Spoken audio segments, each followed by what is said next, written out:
Hello मेरे प्यारे बच्चों, कैसे हैं आप। आशा करता हूं कि आप अच्छे होंगे, स्वस्थ होंगे, तंदुरुस्त होंगे, मस्त होंगे। आज बात करेंगे आपके अध्याय जो है फर्स्ट हिंदी का बातचीत, उसके महत्वपूर्ण वस्तुनिष्ठ का लगभग 50 वस्तुनिष्ठ जो है आप लोगों के लिए चुन कर लाया गया है, खोज कर लाया गया है, जो आपके एग्जाम में अक्सर पूछे जाते हैं। तो कोशिश रहेगा कि वेस्ट से बेस्ट आपको दिया जाए ताकि आपका जो एग्जाम है वो अच्छा जाए, कहीं भी एक भी प्रश्न छूटे ना। और थोड़ा आप कोशिश कीजिए कि जो भी आपके सहपाठीगण हैं, मित्रगण हैं, उन्हें शेयर करें ताकि मेरा मनोबल बना रहे। लगे वीडियो क्या हो रहा है, शेयर हो रहा है, ज्यादा बच्चे देख रहे हैं, ज्यादा बच्चे जुड़ रहे हैं, तो हम और अच्छे से अच्छे तरीके से आप लोगों को देने का कोशिश करेंगे। चलिए बात करते हैं बातचीत के महत्वपूर्ण जो वस्तुनिष्ठ लाए गए हैं उनका। पहला दिया गया है, अगर आपसे पूछा जाएगा कि बाल कृष्ण भट्ट जो हमारे लेखक हैं, बाल कृष्ण भट्ट, उनका जन्म कब हुआ था, तो याद रखना आपको कि 23 जून 1844। हमारे लेखक जो हैं बाल कृष्ण भट्ट, इनका जन्म कब हुआ था, तो 23 जून 1844 को हुआ था। आपसे ये पूछा जाएगा कि बातचीत के लेखक कौन हैं, तो याद रखिएगा बातचीत के लेखक बालकृष्ण भट्ट हैं। कौन है? बालकृष्ण भट्ट हैं। और बालकृष्ण भट्ट का जन्म कब हुआ था? 23 जून 1844 को। कब हुआ था? 23 जून 1844 को। अगर आपसे ये पूछा जाए कि बालकृष्ण भट्ट का जन्म कहाँ हुआ था या उनका निवास स्थान क्या था, तो याद रखना है इलाहाबाद, उत्तर प्रदेश। इलाहाबाद उत्तर प्रदेश इनका क्या था? निवास स्थान था। क्या था? निवास स्थान था या जन्म स्थान था। अगर ये पूछा जाए कि बालकृष्ण भट्ट के पिता का क्या नाम था, तो इनके पिता का नाम था बेनी प्रसाद भट्ट। बेनी प्रसाद भट्ट जो है वो बालकृष्ण भट्ट के कौन है? पिता हैं। अगर पूछा जाएगा कि बालकृष्ण भट्ट के पिता जो थे वो पेशे से क्या थे, तो याद रखिएगा ये जो पेशे से हैं वो व्यापारी हैं। क्या है? व्यापारी हैं। अगर माता का नाम पूछा जाएगा कि बालकृष्ण भट्ट के माता जी का नाम क्या था, तो याद रखिएगा इनके माता जी का नाम था पार्वती देवी। कौन? पार्वती देवी। अगर ऐसा प्रश्न आता है कि बालकृष्ण भट्ट जो हैं वो किन से या उनके मन में अध्ययन का रुचि या लालसा किसने जगाई, बालकृष्ण भट्ट जो हमारे लेखक हैं उनके मन में अध्ययन की लालसा जो है किनके द्वारा जगाया गया, तो याद रखिएगा पार्वती देवी, मतलब उनके माता के द्वारा। किनके? बालकृष्ण भट्ट के माता के द्वारा क्या है, उनके मन में अध्ययन की प्रेरणा को, रुचि को, प्रेरणा नहीं, रुचि को या लालसा को जगाया गया था। अगर प्रश्न ऐसा आता है कि बालकृष्ण भट्ट प्रारंभिक शिक्षा कहां से ग्रहण किए, तो याद रखिएगा प्रयाग के एक मिशन स्कूल, प्रयाग के मिशन स्कूल। किससे? प्रयाग के मिशन स्कूल से इन्होंने अपना प्रारंभिक शिक्षा जो है वो ग्रहण किया। कब से कब तक? 1869 से 1875 तक। कब? 1869 से 1875 तक इन्होंने अपनी प्रारंभिक शिक्षा जो है प्रयाग के मिशन स्कूल से ग्रहण किया। उसके बाद क्या करते हैं, जब वो इंटर पास कर जाते हैं, उच्च विद्यालय, उसके बाद ये कॉलेज, जब इंटर पास कर जाते हैं तो कुछ दिनों तक वे अध्यापक बने। अगर आपसे ये पूछा जाएगा कि बालकृष्ण भट्ट किस कॉलेज के अध्यापक बने, तो याद रखिएगा Prayag inter college. Prayag inter college के ये क्या बने? अध्यापक बने। और आपसे पूछा जाएगा कि कब बने, तो याद रखिएगा 1888 को। कब बने? 1888 को जो हमारे लेखक हैं बालकृष्ण भट्ट, वे प्रयाग इंटर कॉलेज के क्या बने? अध्यापक बने।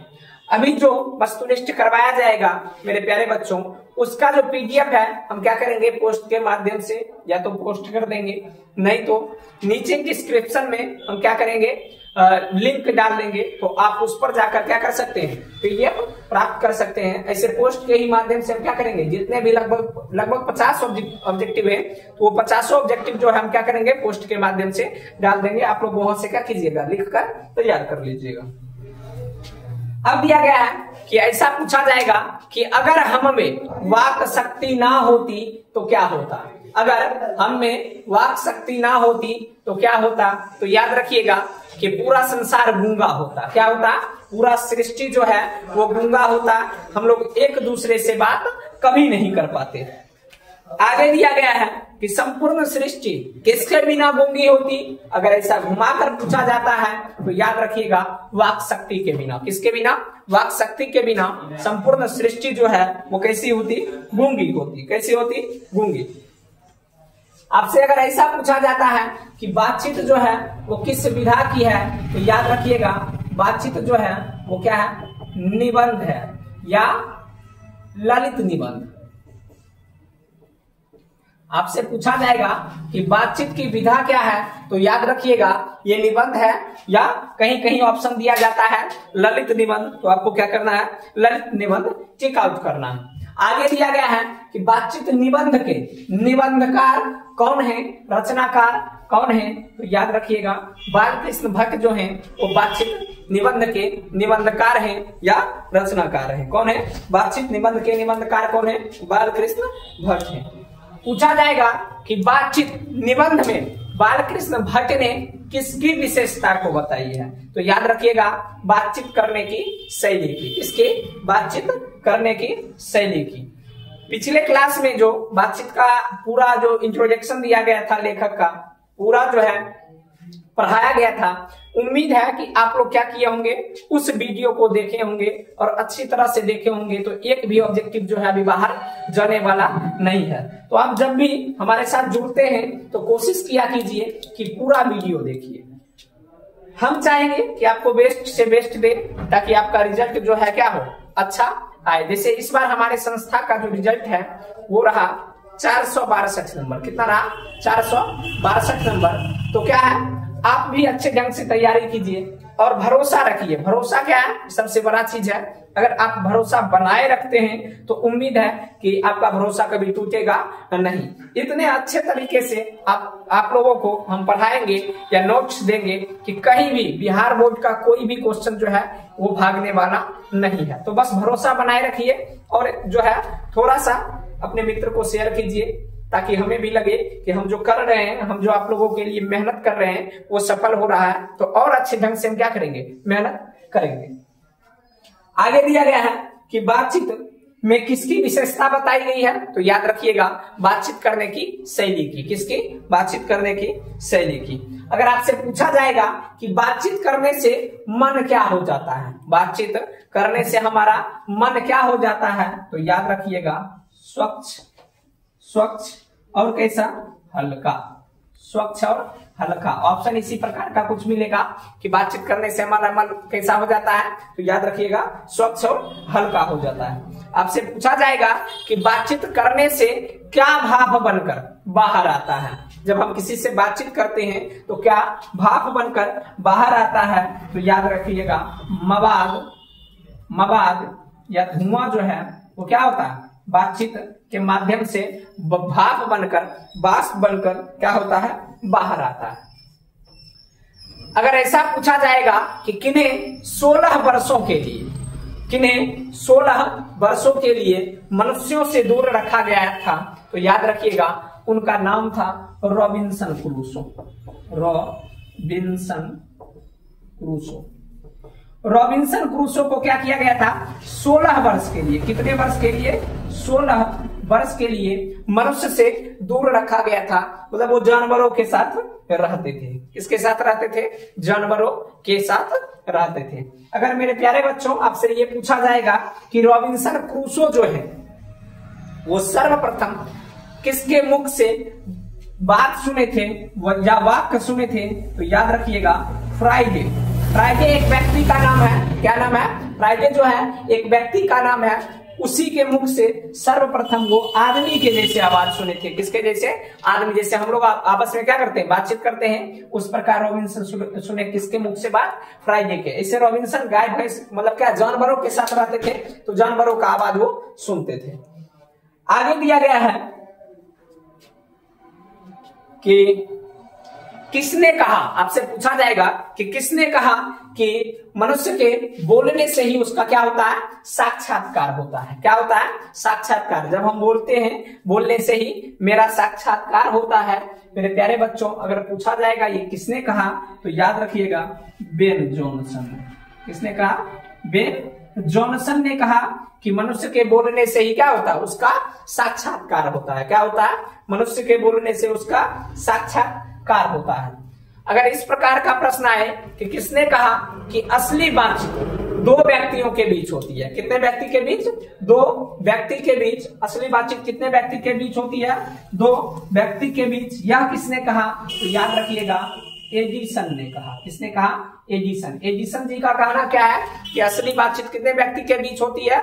दो व्यक्ति के बीच होती है। जैसे मेरे प्यारे बच्चों, आप क्या करते होंगे, अपने मित्र के साथ बात करते होंगे, जो भी मन का दुख है, दर्द है, पीड़ा है, क्या है, नहीं है, वो सब हम क्या करते हैं, जब दो आपस में बातचीत करते हैं, बैठते हैं, तो मन में जो भी रहता है हम क्या करते हैं, उनसे शेयर करते हैं। तो असली बातचीत सच में कितने व्यक्तियों के बीच होता है? दो व्यक्तियों के ही बीच होता है।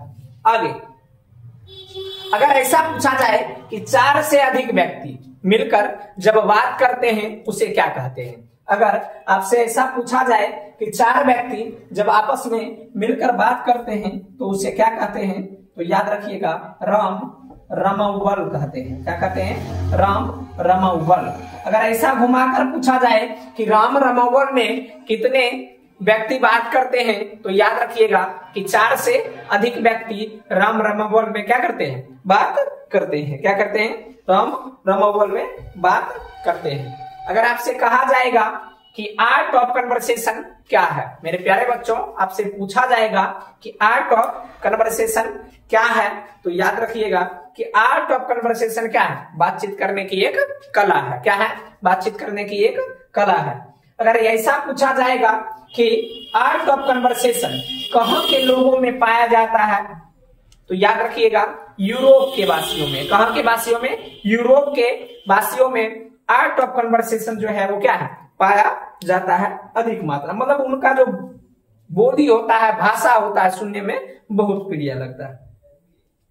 आगे पूछा जाएगा कि असली बातचीत क्या है? असल बातचीत क्या है? जब ऐसा प्रश्न आता है कि असल बातचीत क्या है, तो याद रखिएगा कि स्वयं से क्या?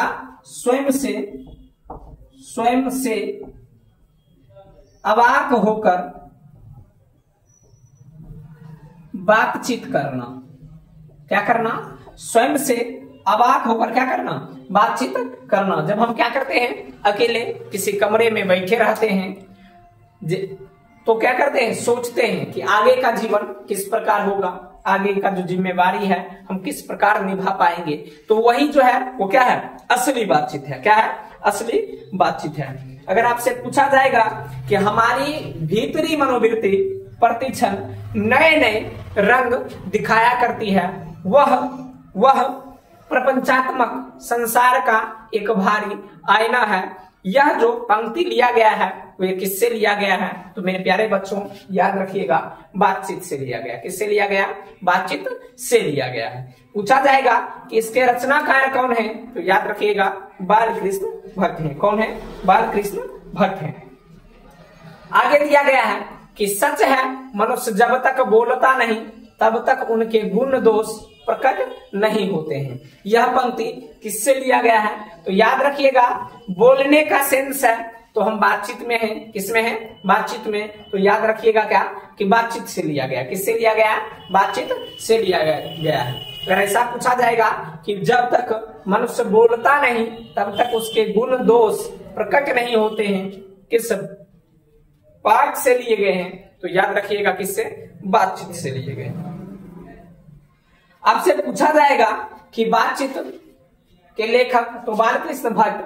अगर पूछा जाएगा कि बालकृष्ण भट्ट क्या है, तो याद रखिएगा ये गद्यकार है। क्या है?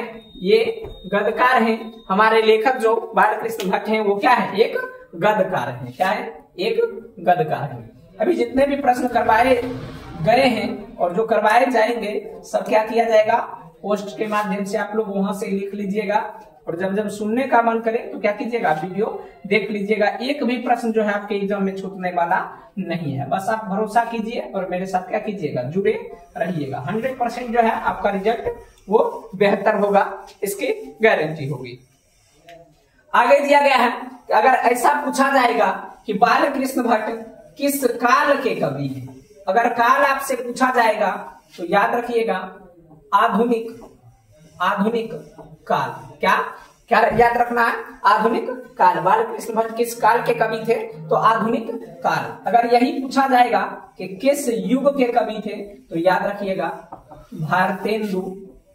भारतेंदु युग। किसके कवि थे, भारतेंदु युग के कवि थे। कौन, हमारे बालकृष्ण भट्ट। इसमें बच्चा कंफ्यूज हो जाता है, क्या होता है, कंफ्यूज हो जाता है कि टिक क्या करना है। तो ठीक तरह से देखना है। अगर काल पूछा जाएगा तो आधुनिक काल, अगर युग पूछा जाएगा तो भारतेंदु युग। क्या, भारतेंदु युग। आपसे पूछा जाएगा कि बालकृष्ण भट्ट की पहली रचना। तो जब हम क्या किए थे, कहानी पढ़ाए थे तो उसमें थोड़ा गलत बता दिए थे। क्या, थोड़ा गलत हो गया था। उसमें हम बताए थे क्या कि बालकृष्ण भट्ट के द्वारा क्या लिखा गया है, हिंदी प्रदीप्त लिखा गया है। और हिंदी प्रदीप्त साप्ताहिक पत्रिका है। क्या है, साप्ताहिक पत्रिका है। तो मेरे प्यारे बच्चों आपको याद रखना है कि वे साप्ताहिक नहीं मासिक पत्रिका है। क्या है, मासिक पत्रिका है। अगर पूछा जाएगा कि बालकृष्ण भट्ट की पहली रचना क्या है तो हिंदी प्रदीप्त। पूछा जाएगा कि हिंदी प्रदीप्त क्या है तो याद रखिएगा ये मासिक पत्रिका है। क्या है, मासिक पत्रिका। आपसे पूछा जाएगा कि हिंदी प्रदीप्त क्या है तो याद रखिएगा क्या है, ये मासिक पत्रिका है। अगर आपसे पूछा जाएगा कि हिंदी प्रदीप्त का प्रकाशन बालकृष्ण भट्ट के द्वारा कब किया गया था तो याद रखिएगा 1877 में किया गया था। कब किया गया था, 1877 में। देखिए यहां से कितना प्रश्न घुमाकर पूछा जाएगा। बालकृष्ण भट्ट की पहली रचना हिंदी प्रदीप्त। क्या, हिंदी प्रदीप्त। हिंदी प्रदीप्त क्या है तो मासिक पत्रिका है। क्या है, मासिक पत्रिका है। और ये भी पूछ लिया जाएगा कि हिंदी प्रदीप्त का प्रकाशन कब किया गया था तो 1877 में किया गया था। कब किया गया था, 1877 में। आगे का प्रश्न है कि किससे प्रेरणा लेकर, किससे प्रेरित होकर बालकृष्ण भट्ट जो हैं वो लेखन की क्रिया शुरू करते हैं। तो मेरे प्यारे बच्चों आपको याद रखना है भारतेंदु हरिश्चंद्र। किससे, भारतेंदु हरिश्चंद्र से प्रेरित होकर इन्होंने क्या किया, लेखन की क्रिया शुरू किया। और पहला लेखन की क्रिया में क्या लिखा इन्होंने, हिंदी प्रदीप्त। क्या लिखा, हिंदी प्रदीप्त। आपसे पूछा जाएगा कि हिंदी प्रदीप्त किस सभा की ओर से लिखा गया था। तो अगर सभा पूछा जाएगा मेरे प्यारे बच्चों तो आपको याद रखना है हिंदी वर्धिनी। क्या, हिंदी वर्धिनी एक सभा थी, उसी सभा की ओर से इन्होंने क्या लिखा था, हिंदी प्रदीप्त लिखा था। क्या लिखा था, हिंदी प्रदीप्त लिखा था। और किससे प्रेरित हुए थे तो भारतेंदु हरिश्चंद्र से प्रेरित हुए थे। किससे प्रेरित हुए थे, भारतेंदु हरिश्चंद्र से प्रेरित हुए थे। मेरे प्यारे बच्चों एक जगह और गलती हुआ था जिसमें हम बताए थे क्या कि संयोगिता स्वयंवर बालकृष्ण भट्ट की रचना है। तो याद रखिएगा कि संयोगिता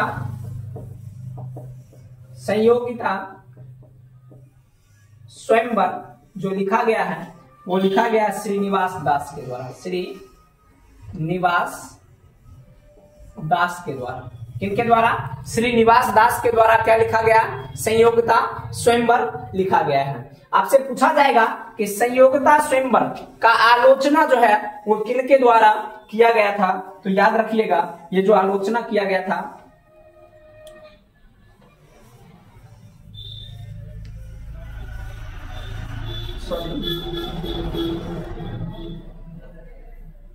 नहीं, संयोगिता स्वयंवर के रचनाकार कौन है, श्रीनिवास दास है। थोड़ा देखना पड़ेगा, ये आलोचना किए थे या रचनाकार थे, क्या थे, आलोचना या रचनाकार। तो इसको क्या करेंगे, हम पोस्ट के माध्यम से डाल देंगे कि संयोगता स्वयंवर का आलोचना किया गया था शायद श्रीनिवास दास के द्वारा, लाल श्रीनिवास दास के द्वारा किया गया था 1886 में। कब किया गया था, 1886 में। इसको देखकर क्या करेंगे, डालेंगे।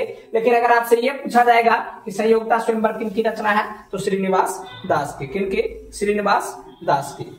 आपसे पूछा जाएगा कि अंग्रेजी साहित्य के एडिशन और स्टील किसे कहा जाता है, तो याद रखिएगा बालकृष्ण भट्ट को। किसे कहा जाता है, बालकृष्ण भट्ट को। किसने कहा, याद रखिएगा, इनको कहा गया था रामचंद्र शुक्ल के द्वारा। इनके द्वारा, रामचंद्र शुक्ल के द्वारा क्या किया गया था, अंग्रेजी साहित्य का एडिशन या स्टील कहा गया था। क्या कहा गया था, अंग्रेजी साहित्य का एडिशन या स्टील कहा था। तो देखिए यहां से घुमाकर कैसे कैसे बिहार बोर्ड प्रश्न पूछ सकता है। आपसे पूछा जाएगा कि अंग्रेजी साहित्य के एडिशन या स्टील किन्हें कहा जाता है, तो बालकृष्ण भट्ट को।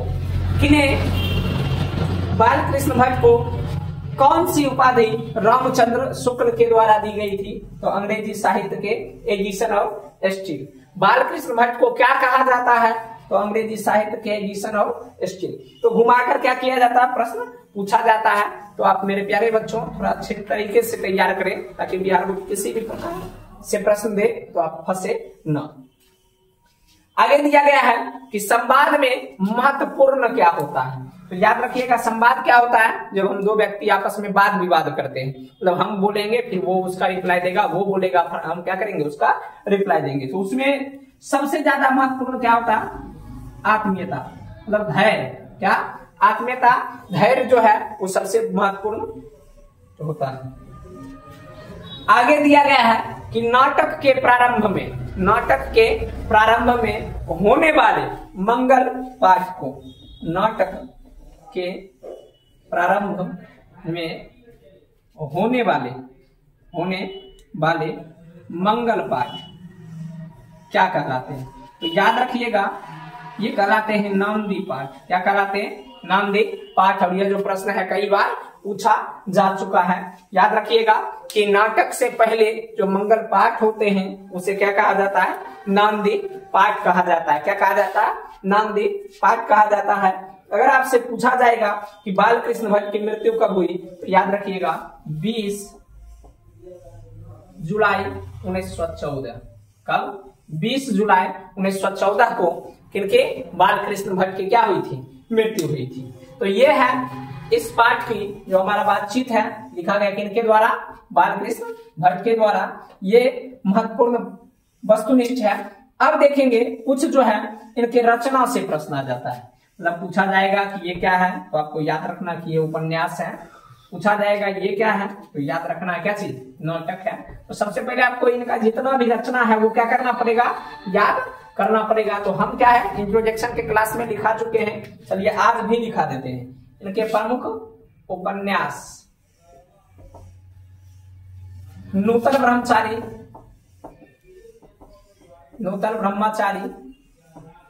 दूसरा दिया गया 100 अजान,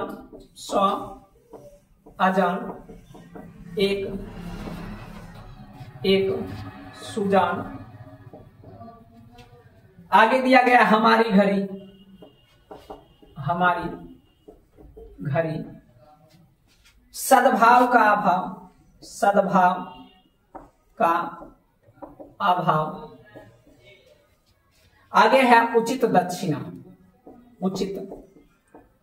दक्षिणा, और भी है, लेकिन ये सब जो है कई बार पूछा गया है, इसलिए आप क्या कीजिएगा, याद कीजिएगा। तो कैसे यहां से प्रश्न पूछा जाएगा, दे देगा कि इनमें से कौन बालकृष्ण भट्ट की रचना है। तो रचना में 3 अलग अलग देगा, एक दे देगा नूतन ब्रह्मचारी। तो आपको क्या करना है, नूतन ब्रह्मचारी टेक आउट करना है। एक पूछा जाएगा कि नूतन ब्रह्मचारी किनकी रचना है, तो याद रखिएगा बालकृष्ण भट्ट की। आपसे ये पूछा जाएगा कि 100 जन 100 जन किनकी रचना है, तो बालकृष्ण भट्ट की। और एक अलग टाइप से क्या किया जाएगा, पूछा जाएगा सद्भाव का अभाव क्या है, तो याद रखिएगा क्या है, ये उपन्यास है। क्या है, उपन्यास। तो 3 टाइप घुमा कर यहां से प्रश्न आ जाएगा। चलिए अगला देखते हैं इनके प्रमुख नाटक। नाटक में है पद्मावती, दूसरा है बेनी संहार। बेनी संहार कई बार पूछा गया है, बेनी संहार। तीसरा दिया गया है नल दमयंती या संयोग दमयंती स्वयंवर, सॉरी संयोगता नहीं, दमयंती स्वयंवर। आगे है शिक्षादान, शिक्षादान। आगे दिया गया है सीता वनवास, मेघनाथ वध, रेल का विकट खेल, रेल का विकट खेल। और दिया गया है एक बाल विवाह, बाल विवाह। याद रखिएगा ये जितने भी हैं क्या है, बालकृष्ण भट्ट के नाटक हैं। क्या है, ये जितने भी हैं बालकृष्ण भट्ट के नाटक हैं। यहाँ से भी घुमा फिरा कर क्या किया जाएगा, प्रश्न पूछा जाएगा। जैसे पूछा जाएगा रेल का विकट खेल किनकी रचना है, तो हो जाएगा क्या चीज, बालकृष्ण भट्ट। दमयंती स्वयंवर किनकी रचना है, ये हो जाएगा क्या चीज, बालकृष्ण भट्ट। बेनी संहार किनकी रचना है, बालकृष्ण भट्ट। ये बाल विवाह, पद्मावती, ये सारे क्या है, बालकृष्ण भट्ट के क्या है, रचना है। तो आप उपन्यास और नाटक दोनों याद कर लेते हैं तो 100% जो है यहाँ से ऑब्जेक्टिव क्या होगा, मिल जाएगा। तो इस अध्याय का जो अपना बातचीत है उसका जो मुख्य वस्तुनिष्ठ था कुछ इसी टाइप का था।